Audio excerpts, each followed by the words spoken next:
S Geotechnic.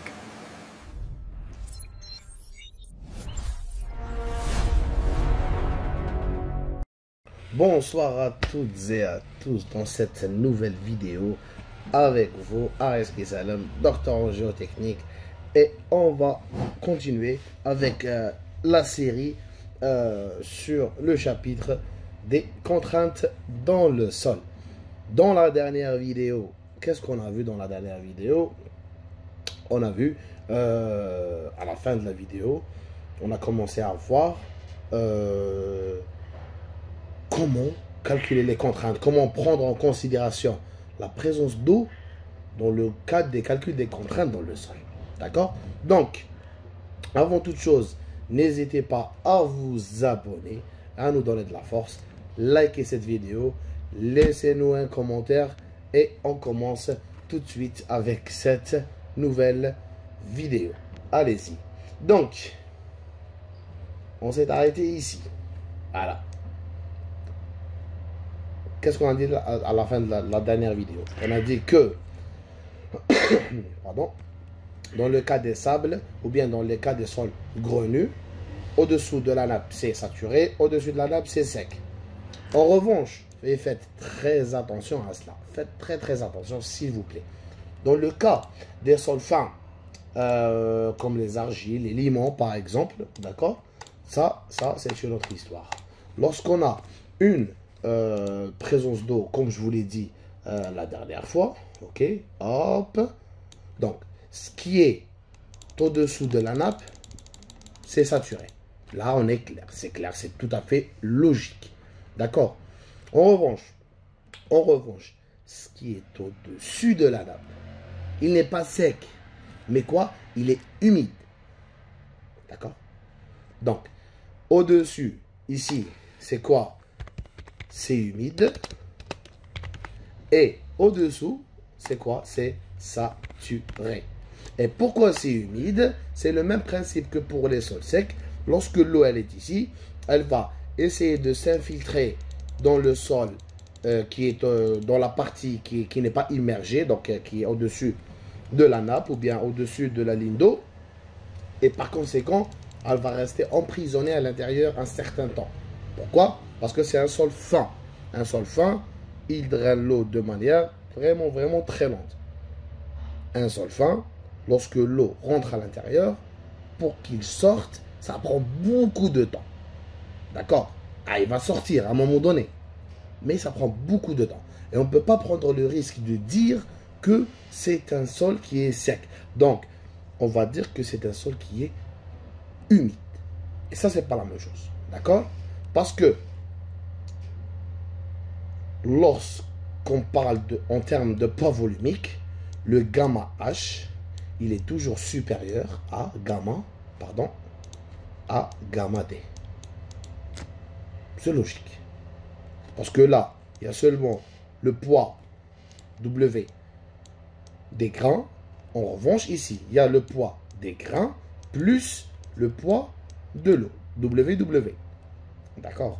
Donc faites très attention à ce petit détail qui est bien sûr très important.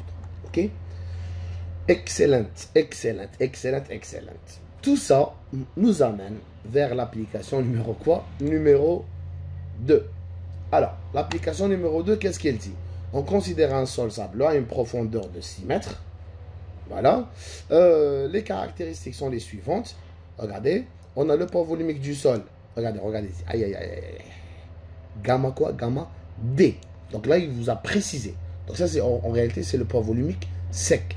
Donc là, j'aurais dû écrire le poids volumique sec du sol.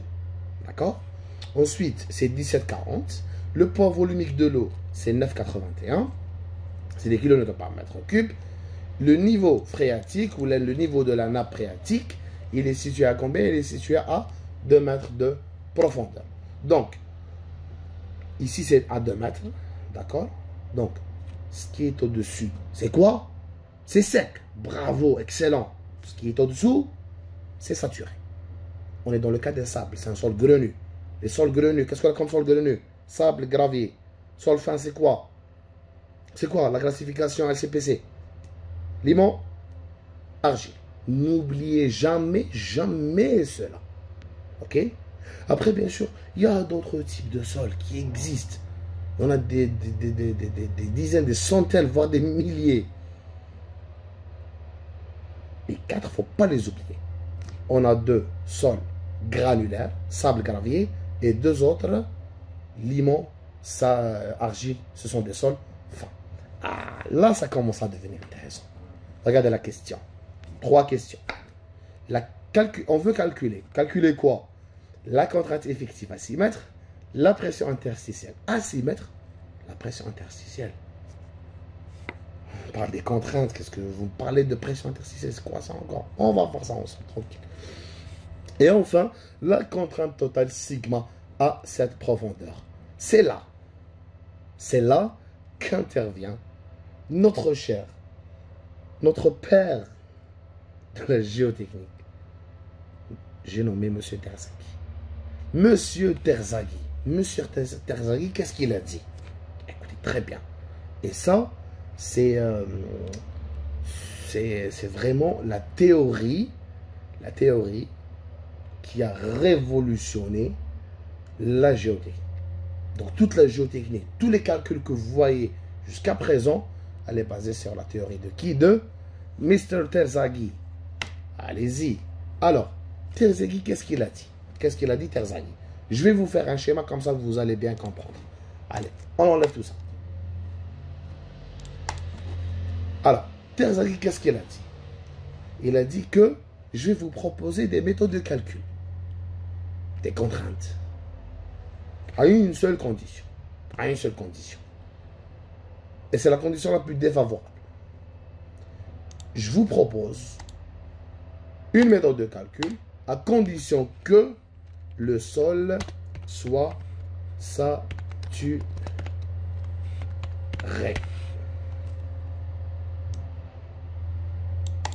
Où est-ce que tu veux en venir, monsieur? Vous allez bien comprendre. Tranquille, tranquille. Donc, qu'est-ce qu'il a dit, Terzaghi? Il a dit qu'on a un sol. D'accord? Le sol, ici, il est saturé.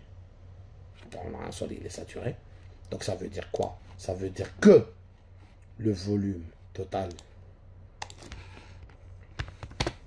est égal à quoi? Vs plus Vv. VW, pardon. D'accord? Très bien. Donc, les interstices, ou bien les vides à l'intérieur du sol, elles sont toutes remplies de quoi? D'eau. Voilà, tout simplement. Voilà. Cela veut dire aussi que, voilà, je vais commencer à perdre patience. Cela veut dire que aussi, que quoi?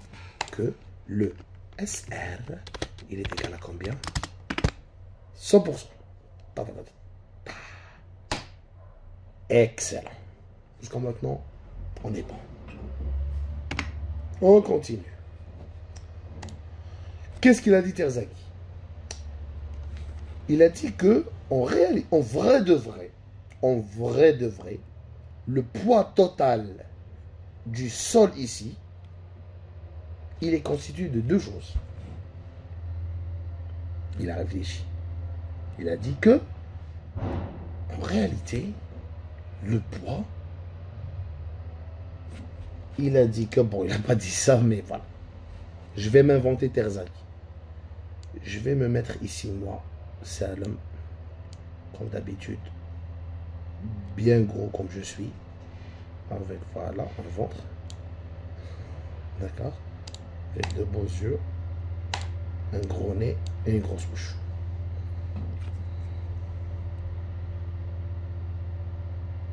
Je suis au-dessous de tout ça, ce que vous voyez ici, sur l'écran.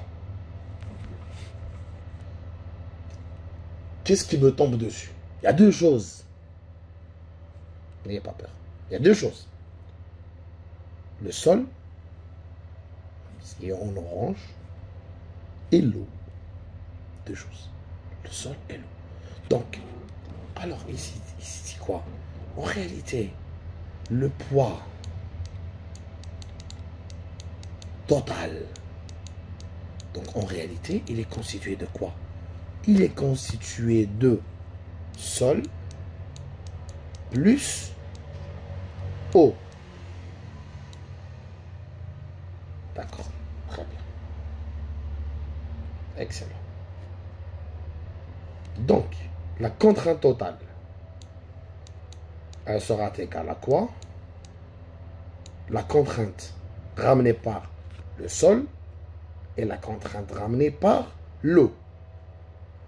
Ok? Alors, la contrainte ramenée par l'eau, il lui a donné un symbole. C'est le U. N'oubliez jamais ça. U. Et ça, on appelle ça comment? On appelle ça l'équipe. N'oubliez jamais ce terme. C'est la pression interstitielle. D'accord? Claro. Ensuite, il s'est posé une question. Et on va se la poser ensemble. Est-ce que le poids du sol, lorsqu'il n'est pas en contact avec l'eau, ça veut dire que c'est un milieu sec. D'accord? Et lorsqu'il est immergé dans l'eau, est-ce que c'est le même poids? Je n'ai pas compris, monsieur. Je vais vous faciliter les choses. Moi, Ares Kissalam, bien massif que je suis. D'accord. Vous me prenez, vous me mettez sur une balance. On va trouver 100 kilos de muscles là-haut. Donc, 100 kilos. C'est bon? On va prendre le même sel, on va le mettre dans l'eau et on va le peser. Est-ce qu'il aura le même poids? Je serai tout fin, tout mince. Que ça vous déplaise. Je n'ai pas encore compris, monsieur. On va aller à la plage, ou bien à la piscine. D'accord? Et on va essayer, on est deux, moi et quelqu'un d'autre. On va commencer à jouer au camp à la mer. Et il y a mon pote qui va venir, il va essayer de... Il va descendre sous l'eau et il va essayer de me porter. Il va me porter facilement. Pourquoi il va me porter facilement? Vous avez tous vu ça dans votre vie, c'est logique. On va aller dehors. Et s'il essaie de me porter, il va se briser la nuque. Et moi, je vous le garantis. Mais on a tous vu ça quand on était petit. C'est dû à quoi? C'est dû à la poussée d'Archimède. Et j'ai fait ça dans une vidéo. Le poids volumique déjaugé. Il faut aller la voir et mettre un j'aime et un petit commentaire. Il faut soutenir, faut soutenir la personne. Donc, pardon. Donc là, il s'est posé cette question, Terzaki. Il dit que non. En réalité, la contrainte du sol, c'est une contrainte déjaugée. Déjaugée. Cela veut dire quoi? Donc ça, on appelle ça une contrainte. C'est pas déjaugé. Je dis des bêtises. Effectif. Et ça, c'est la contrainte totale, mes chers. N'oubliez jamais cela. D'accord? Très bien. Donc, en vrai de vrai, si on essaie de développer tout ça, la contrainte totale, vous connaissez, c'est bon, c'est gamma fois Z. D'accord? Mais là, on est dans un sol qui est quoi? SR. 100% saturé. Donc en réalité, c'est le gamma SAT. Saturé. Est égal à quoi? La contrainte effective. On a prime Donc, gamma prime. Poids volumique déjaugé fois 7. Plus la pression interstitielle. L'eau, il est représenté par quel poids? Poids volumique de l'eau. N'oubliez jamais ça. Gamma W fois quoi? Fois Z. Alors, on a Z ici, Z ici, Z ici. Hop, hop et hop. On va se retrouver avec quoi l'équipe? On va se retrouver avec gamma 7 est égal à gamma prime plus gamma quoi? W. D'accord? Aussi simple que ça. Et ça, c'est la théorie de Tasaki. Tout ça que vous voyez ici. Et c'est ce qui nous permet, à l'heure actuelle, de faire le calcul en géotechnique, en mécanique des sols. D'accord? Tranquille, pas à pas. Donc voilà. Donc ça, c'est la contrainte effective. Et c'est ce qui est demandé dans l'exercice. Calculer la contrainte effective, gamma prime. Et, sigma prime, pardon. Pour calculer le sigma prime, monsieur, qu'est-ce qu'il me faut? Il me faut le gamma prime. Mais le gamma prime, je ne l'ai pas ici, j'ai seulement le gamma D. Et c'est là que je vais vous renvoyer, réviser vos propriétés physiques, vos relations entre les propriétés physiques. N'oubliez jamais cette formule. Je vais vous la donner et ne la dites à personne. Et prenez des notes. Hein. Là, je vous dis, hein, prenez des notes. Gamma prime est égal à gamma D, le poids volumique sec, fois multiplié par 1 moins gamma W par gamma S. Voilà mes chers. Et là, quand vous êtes sympa, vu que vous êtes sympa, je vais copier ça et je vais la mettre ici.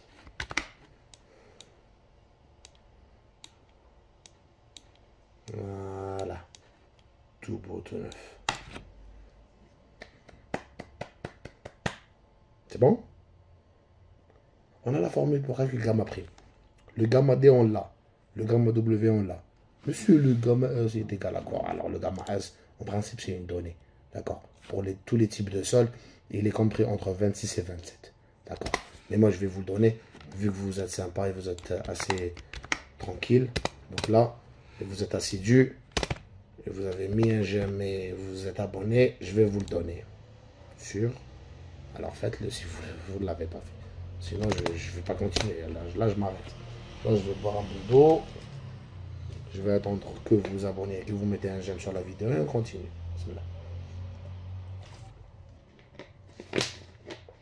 C'est fait ou pas? C'est parfait. C'est fait, c'est fait. Allez, on enchaîne. 26,5. D'accord. Très bien. Donc voilà. Donc tout devient plus simple alors.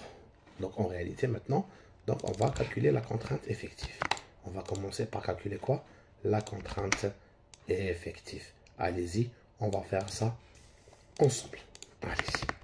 On va corriger ce joli exercice. Alors, le corriger. Top. Commençons. Déjà, il faut... Déjà, on va poser les bases. Le sigma prime.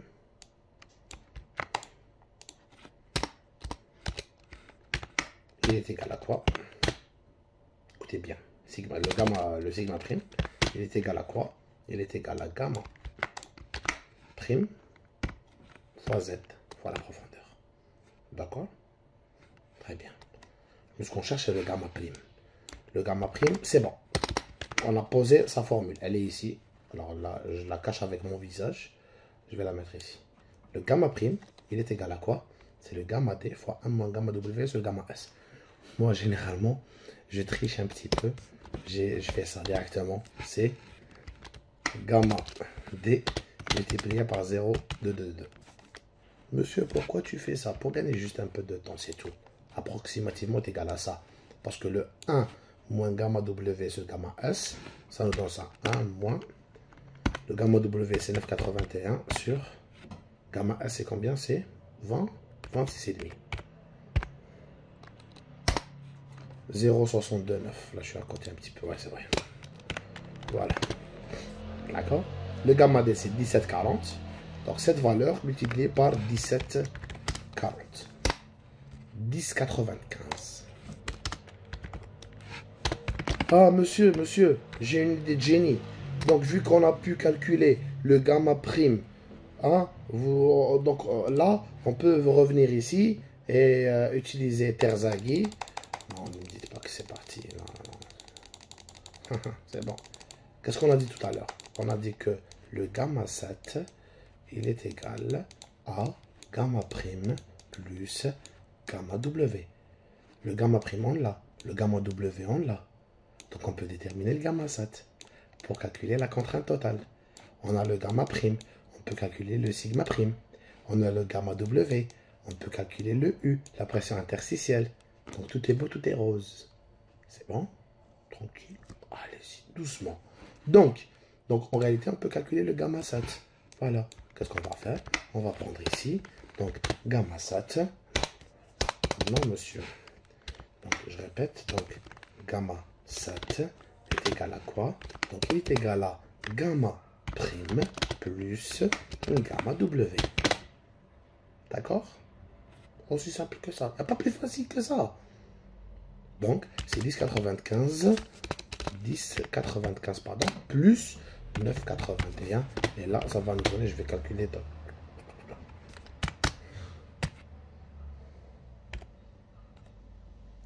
Génie ou pas? Bon, si je fais des bêtises, vous me dites. Hein. Vous me le dites en commentaire, s'il vous plaît. Donc, on a le gamma prime. On a le gamma 7. Je pense qu'on peut aller calculer maintenant la contrainte à 6 mètres. La pression interstitielle à 6 mètres. Et la contrainte totale à 6 mètres, donc la même profondeur. On va arrêter la vidéo ici. Donc, merci beaucoup de m'avoir suivi pour cette vidéo. J'espère que vous avez bien compris. Si vous avez des questions, n'hésitez pas à me les poser en commentaire. Et n'oubliez pas de vous abonner, bien sûr. De mettre un petit j'aime. Ça m'aide vraiment beaucoup à faire monter et faire progresser cette chaîne. Donc, je vous dis à la prochaine vidéo. Ne partez pas. La prochaine vidéo.